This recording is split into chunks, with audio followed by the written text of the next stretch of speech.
Welcome to class. I'm Doug Hagedorn. We will be covering how to find meaning in life, finding and fulfilling your purpose and calling, and how to live and leave a lasting legacy. Not a lot of rah-rah or motivational speak or fluff. We're going to work through exercises together. I want you to achieve life satisfaction, happiness, and significance in your second half. I'm hopeful that this material will help you outlive yourself, pass on a legacy of behaviors, values, and things that you can invest in others. Some of you are here because of passion preparation. You want to prepare for the next season of life. Some of you may be looking at retirement, or you're unemployed, or career 2.0 or 3.0. But I want you to live a happy, successful, productive life using your gifts and talents. Others of you may be here because you're suffering a soul crisis or emptiness or just worried about the future.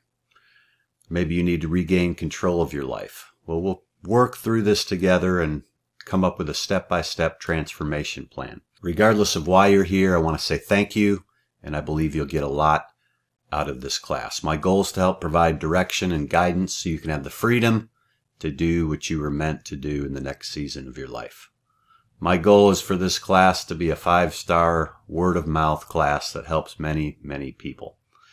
I have a practical bent to teaching, so we'll have exercises and tools and worksheets. I want to help you.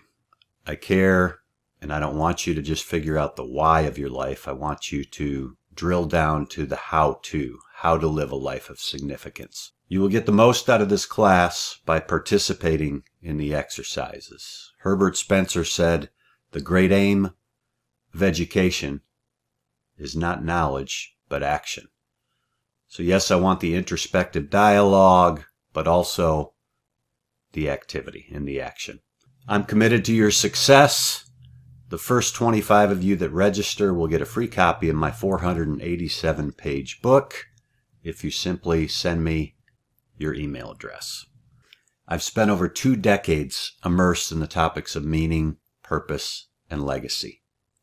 I've researched it, I've studied it, read over 200 books, 100 journal articles, and 30 dissertations. But more importantly, I've also lived it. I too have struggled with meaning and purpose, but once I dialed in, we were able to co-found a school. I launched 2 businesses, wrote 3 books, and did this while working for a Fortune 500 company. So I know that you can do this. I'm nobody special. I just needed a plan, and I worked on executing that plan. I've structured this course into 5 modules. The first is foundation building, focused on the history of meaning in life and what it means to you personally and how you can build upon that. The second is starting to develop your own personal meaning and purpose construct, bringing your gifts, your talents, your experiences into the equation of developing your meaning and purpose in life. Then we will begin development of your personal transformation plan. This is where we work through the exercises and worksheets, and you start to structure a plan that will bring fulfillment and significance to your life. This is not a fluffy, soundbite, rah-rah class. It's only as successful as how much you participate in the process. I'll finish with talking about your legacy, both now and forever, and then hopefully bring some inspiration and hope into your future. So session 1, what is the meaning in life and how is it achieved? The literature is very expansive when addressing the uniqueness and personal nature of meaning.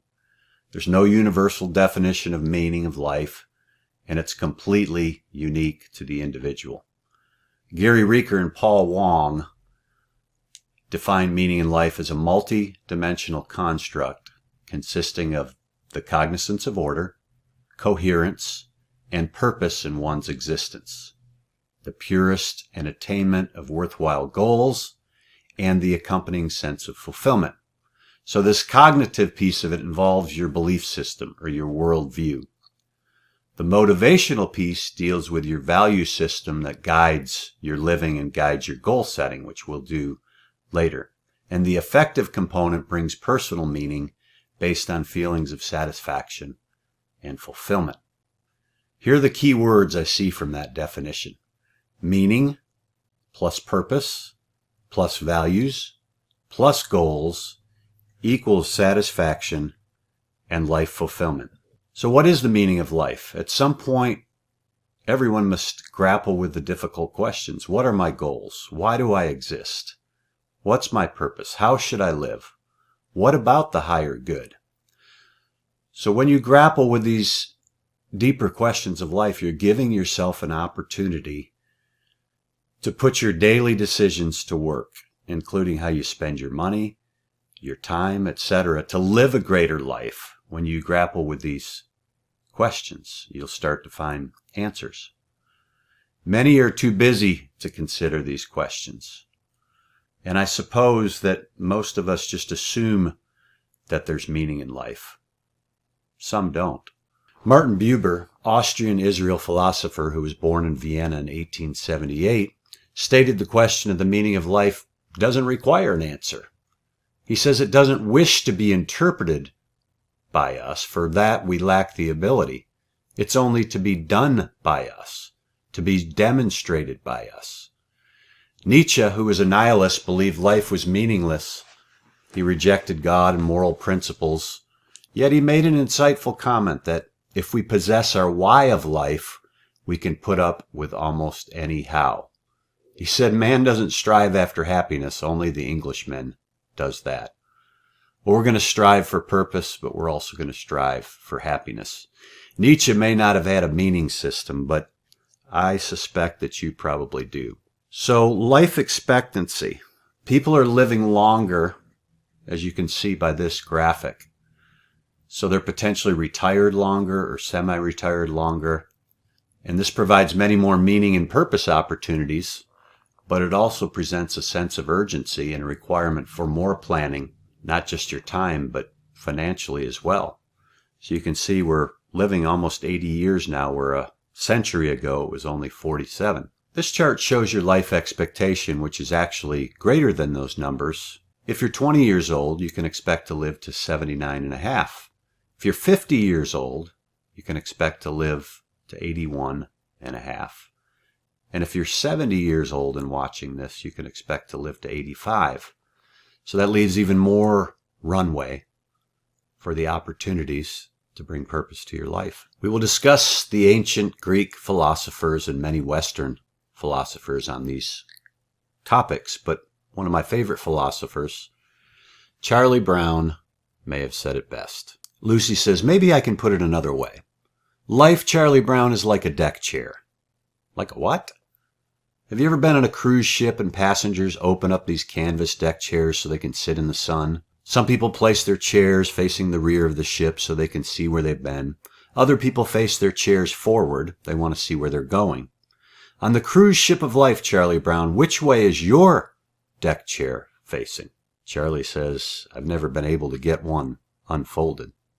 So at least you're unfolding your deck chair as you watch these classes. A survey recently by George Barna found that almost half of the adult population admit that they're still trying to figure out their meaning and purpose of their life. So it's not a very exclusive club, and welcome to that club. So let's start off by establishing your personal meaning journey with some specific questions. We'll discuss some of the thought leaders' comments from Erik Erikson and Viktor Frankl. But as an individual progresses through life stages of development, they construct and reconstruct personal meaning systems. These are based on your life events, your experiences, and the reality of your current situation. The content of one's meaning construct and how you construct that meaning system varies from individual to individual. Viktor Frankl, who we'll talk about quite a bit later, stated that the meaning of life differs from man to man and from moment to moment. Crystal Park, a recent meaning scholar, stated that we each deal with two levels of meaning. So you're going to deal with meaning on a global level and a situational level as you construct your personal meaning profile. The global meaning is a broader meaning system, and situational refers to whatever's going on that particular day in your life. Now, Viktor Frankl, along with Rollo May, were leaders in the psychotherapy and logotherapy movement. Rollo May was an American existential psychologist, and in 1940, he stated that psychotherapy concerns itself with helping straighten out the structure of the meaning of an individual's life, and religion is this meaning.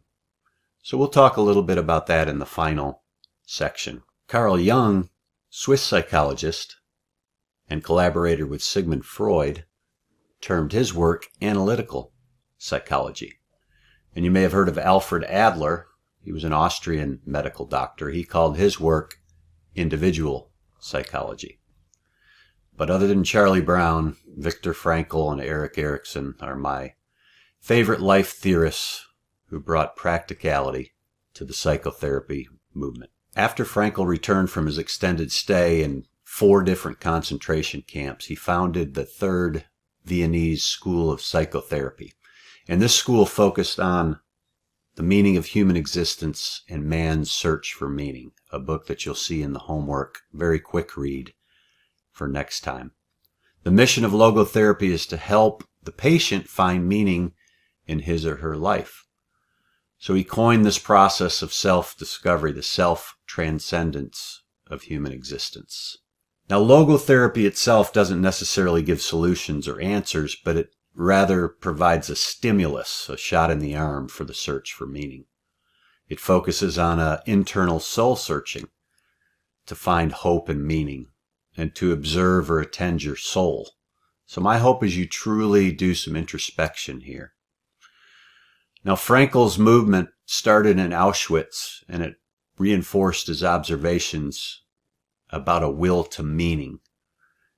And I find that more important than Adler's will to power or Freud's will to pleasure.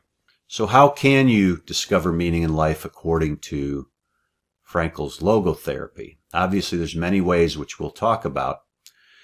But Frankl said there were 3 ways. Number 1, you can create a work or a deed. Number 2, you can experience something or encounter someone. Number 3 is you can make a choice in what your attitude is towards suffering, depression, the tough issues of life. We're going to talk about Erik Erikson and his 8 stages. Søren Kierkegaard, Danish philosopher, some know him as the father of existentialism. He intimated 3 stages: the immediate or aesthetic, that's where you are currently, and then the ethical, that by which one becomes what one becomes, and the religious, thirdly. But even artists have participated in the life stage partitions. These photos are from 1839. Thomas Cole immigrated from England to America. He received a commission for a series of 4 paintings. This is called The Voyage of Life. So you can see the 4 stages of an individual's life. See the childhood with a lushness or innocence full of life, abundance, the future's bright on the horizon. There's a guardian angel steering the path forward. Stage 2, you can see the guardian angel releases the youth. You can see the confidence and the grandeur ahead with a beautiful future, twists and turns in the river, and a glow of hope, flora and romantic passions. The youth's angel bids him farewell. Is this delusion, folly, or wisdom? The 3rd stage is manhood. The river's behind him. Pursuit of liberty and power has brought struggles to life, and now the man or woman must navigate adversity's cold storm. Maybe power and wisdom along the way, but maybe repentance is upon him. The 4th stage is old age. The river of life has been traversed. The guardian angel returns, and trust returns in God. These stages are depicted beautifully by Cole, explaining our life journey, the voyage of life. This art is housed, by the way, in the National Gallery in Washington, D.C., so maybe you'll get to see it someday. Many theories on the stages of life and ages of man. Aristotle distinguished 3 stages: youth, prime of life, and old age. We just talked about Cole, and we'll talk about Erikson later, but King Henry V had a tapestry in the 1300s illustrating the 7 stages of man on his wall. And William Shakespeare, in his play As You Like It, all the world's a stage speech inspired the Eriksons in their development of life's psychosocial development stages.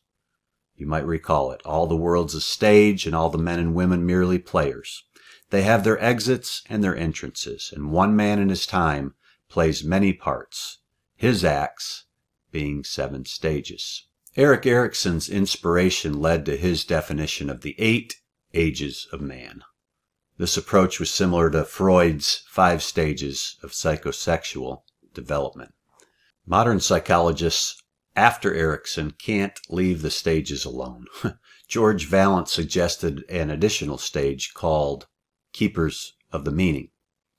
He stated that the focus of the Keeper of the Meaning is on conserving and preserving the collective products of mankind. Erikson was a Pulitzer Prize winner. He really considered himself a Freudian and a depth psychologist.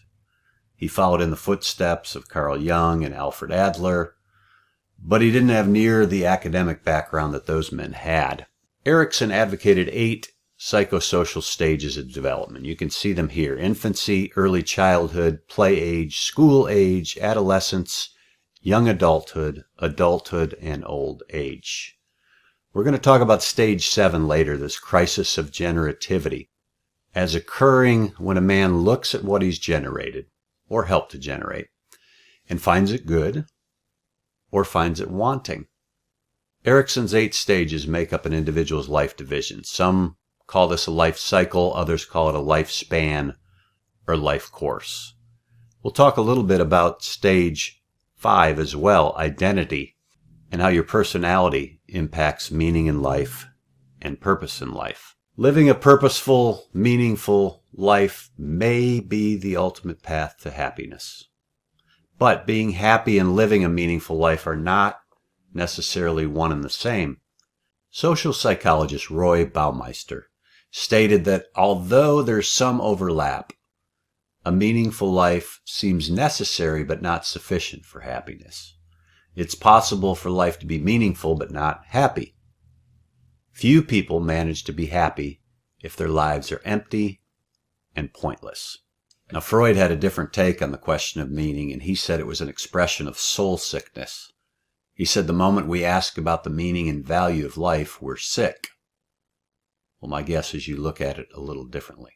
Well, from Socrates to Jefferson, most agree that happiness has been regarded as the principal goal of life, and its pursuit central to human existence.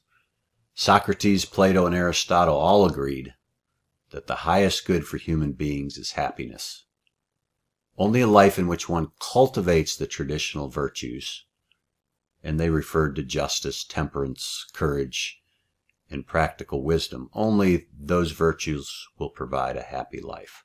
So there's this healthy tension between meaning and happiness that each of us goes through. Should one pursue meaning or pursue happiness? Will the pursuit of meaning bring you happiness, or will the pursuit of happiness bring you meaning, or both? Which one's more important? Is happiness the peak of your hierarchy of values? What about the human good? Socrates lived a lifestyle of questioning, and he declared the unexamined life is not worth living. Plato's analysis of life resulted in stating that love is the source of all happiness. Nietzsche thought life was meaningless. He defined the human good as all that heightens the feeling of power, the will to power, power itself in man.